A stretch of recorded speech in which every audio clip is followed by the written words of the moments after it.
अस्सलाम वालेकुम। एक और प्यारा सा वाकया। समुंदर की लहरें रात के सन्नाटे में ऐसे आवाज कर रही थी जैसे कोई नाम पुकार रहा हो। आसमान बादलों से ढका हुआ था और चांद की हल्की सी रोशनी पानी में टूटकर चमक रही थी।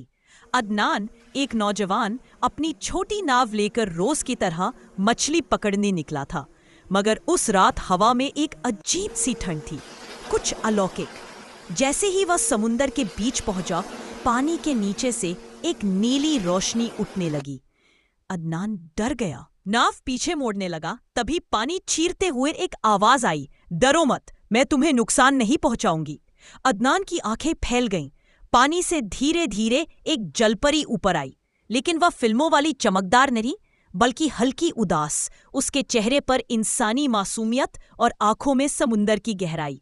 उसने कहा, मेरा नाम नूमिया है, मैं पानी की एक मखलूक हूँ, लेकिन मैं किसी को बर्बाद नहीं करना चाहती। मैं यहाँ एक वजह से आई हूँ। अदनान ने कांपते हुए पूछा, क्या वजह? नूमिया ने आसमान की तरफ देखा। इस समुंदर में एक शैतान बंद है। लोग भूल चुके हैं कि वो कब जागता है। आज रात वो जग चुका है। मैं तुम्हें बचाने आई हूँ। अदनान का दिल जोर से धड़कने लगा। समुंदर की लहरें अचानक तूफान में आने लगी, मानो कोई भारी चीज पानी से बाहर आने की कोशिश कर रही हो। नूमिया ने आगे कहा, मैं इंसानों जैसी नहीं, मगर मेरा दिल इंसानों सा है।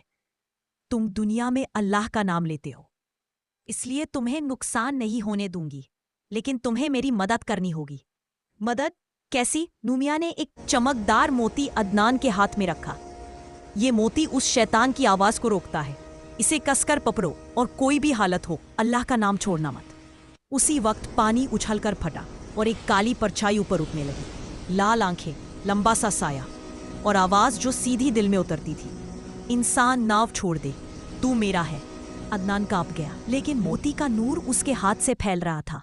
नूमिया ने चीख कर कहा, सूरह फलक या नास पढ़ो, जल्दी।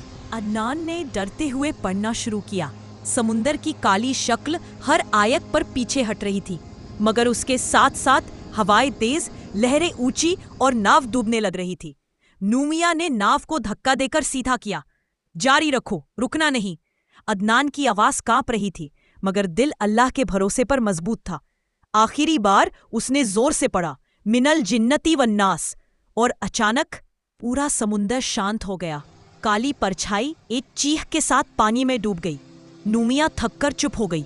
उसने कहा, याद रखना इंसान, अल्लाह का नाम सबसे बड़ी ढाल है। तुम सब हर मुसीबत से बच सकते हो, अगर याद रखो कि कौन तुम्हारा असली रक्षक है। अदनान ने पूछा, क्या हम फिर मिलेंगे? नूमिया मुस्कुरा दी, नहीं, मैं सिर्फ उस रातों में आती हूँ जब किसी को ईमान की वजह से बचाना हो। समुंदर की एक बड़ी लहर उठी और वह उसी में घुलकर गायब हो गई। अदनान किनारे लौटा तो उसके हाथ में वही चमकता मोती था जो उसे हमेशा याद दिलाता रहा कि अल्लाह की मदद कहाँ से भी आ सकती है। प्लीज़ पसंद आया हो तो प्लीज़ लाइक और सब्सक्राइब जरूर कीजिए। खुदा हाफिज।